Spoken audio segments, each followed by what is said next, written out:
किशनपुर गांव में प्राची नाम की एक औरत अपने बेटे कुणाल और बहू सुधा के साथ रहा करती थी। सुधा स्वभाव से बहुत ही कामचोर होती है और आए दिन काम न करने के नए नए बहाने बनाती रहती है, जिसकी वजह से अक्सर घर में कलह भी हो जाया करती है। अरे बहू, तुमने बर्तन क्यों नहीं किए? वो माँ जी, मेरी उंगली कट गई थी सब्जी काटते वक्त, इसलिए नहीं कर पाऊंगी। तो क्या हुआ, बर्तन तो कर ही सकती हो। नहीं ना माँ जी, सर्फ लगने से कटे हुए भाग में दर्द हो जाएगा। आज के लिए बर्तन आप ही कर लीजिए। इस तरह से सुधा रोज काम ना करने के नए नए बहाने ढूंढ ही लेती है। सुधा कुणाल के आते ही काम करने का दिखावा करती और उसके जाते ही वापस से नया नाटक करती। माँ, मुझे ऑफिस जाने में देरी हो रही है, अब जल्दी से नाश्ता दे दो। जी, आप माँ जी को क्यों बुला रहे हैं? मैं अभी आपके लिए आलू के पराठे बना देती हूँ। अरे वाह सुधा, जब से तुम आई हो माँ को कितना आराम मिल गया है। तुम सच में बहुत अच्छी बहू हो। प्राची सुधा की इस आदत से बहुत ही परेशान होती है, मगर वो कुछ भी नहीं कर पाती। इधर सुधा काम न करने का रोज एक नया बहाना ढूंढ लेती। अब कोई ऐसा बहाना बनाऊंगी जिससे माँ जी की चिकचिकी खत्म हो जाए और वो मुझे काम के लिए बोलना ही छोड़ दे। सुधा रसोई में जोर जोर से चिल्लाने का नाटक करती है और प्राची भागी भागी उसके पास आती है। क्या हुआ बहू? पता नहीं क्या हुआ माँ जी, अचानक आंखों में कुछ चला गया, दिखाई नहीं दे रहा मुझे। अरे कैसी बातें कर रही हो? आंखों को अच्छे से धोकर मसलो ना। आंखों को बहुत बार धो लिया मैंने, मगर कुछ भी नहीं दिख रहा अभी। और इस तरह उस दिन से सुधा अंधी होने का नाटक करने लगती है और घर का सारा काम प्राची के सर आ जाता है। वो समझ भी नहीं पाती कि आखिर सुधा को हुआ क्या। इधर सुधा की ऐश हो जाती है। वो अब बिस्तर पर बैठे बैठे हुक्म चलाती रहती है। माँ जी, जरा चाय तो पिला दीजिए ना। हाँ बेटा। प्राची को शक हो जाता है कि सुधा नाटक कर रही है और वो अपने तरीके से पता लगाने की कोशिश करती है। प्राची घर में आई स्पेशलिस्ट डॉक्टर को बुलाती है।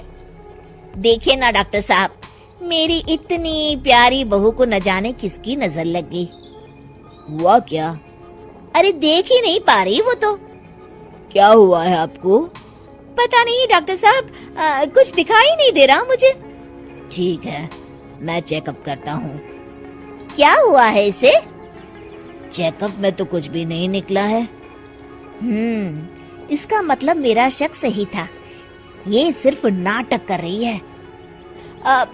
फिर भी डॉक्टर साहब, कोई तो इलाज होगा ना? सुधा घबरा जाती है। माँ जी, आप क्यों मेरी आंखों के पीछे पड़ गई हैं? मैं जिंदा हूँ, क्या ये काफी नहीं है? आंखें भी ठीक हो जाएगी ना धीरे धीरे। नहीं बहू, तुम तकलीफ में हो ये मैं देख नहीं पा रही। डॉक्टर साहब आप देखिए ना, कोई तो इलाज होगा इसका। मुझे कोई इलाज नहीं करवाना। मेरी आंखें भगवान की मर्जी की वजह से गई है और उनकी मर्जी की वजह से वापस आ जाएगी।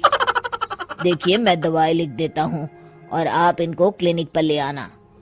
डॉक्टर तो चला जाता है, मगर सुधा अपने बिस्तर से टस की मस नहीं होती और अगले कुछ दिन भी प्राची को ही काम करते रहना पड़ता है। पानी सर के ऊपर से गुजर गया है, ये ऐसे नहीं सुधरने वाली। कुछ दिनों बाद प्राची कुछ काम से घर से बाहर गई होती है। हे भगवान, बहुत तेज भूख लगी है, पता नहीं माँ जी कब तक वापस लौटेगी। तब तक अपने लिए कुछ बना ही लेती हूँ। सुधा कुछ बना ही रही होती है कि तभी प्राची अचानक से लौट आती है। हे भगवान, माँ जी तो बहुत जल्दी लौट आई। जल्दी जल्दी चूल्हा बुझाने के चक्कर में उसके पल्लू में आग लग जाती है और वो जोर जोर से चिल्लाने लगती है।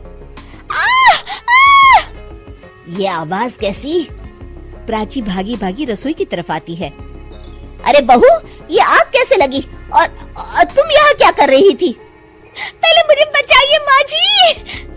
प्राची फटाफट उसके ऊपर एक चद्दर डाल देती है और आग बुझाती है।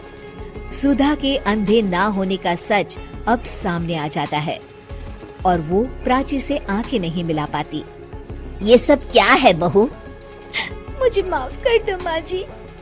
मुझे तुम पर शक पहले से ही था बहू, मगर काम चोरी इस कदर भी ना करो कि खुद को ही नुकसान हो जाए। ये हमारे घर का ही तो काम है ना बहू। अब और शर्मिंदा मत कीजिए माँ जी, मैंने आपको इतना तंग किया हमेशा, फिर भी आपने मेरी जान बचाई। कोई बात नहीं बहू, सुबह का भूला अगर शाम को घर लौट आए ना तो उसे भूला नहीं कहते। चल अब अपने हाथ की चाय तो पिला दे जरा। जी माँ जी।